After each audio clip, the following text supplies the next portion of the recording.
Notepad missing in Windows 11 fixed. Now, some Windows 11 or Windows 10 actually just comes with a Notepad application by default, but sometimes it could just go missing due to corrupted system.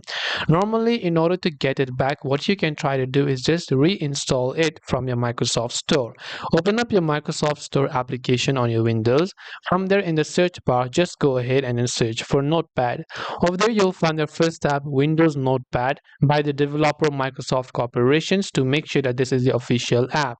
Then all you have to do is just click on the install button. If you see that there is no install button available, you can see open button, try to open it up and repair it if it's facing any sort of issues. And this way you'll be able to solve if the Notepad app is missing from Windows 11.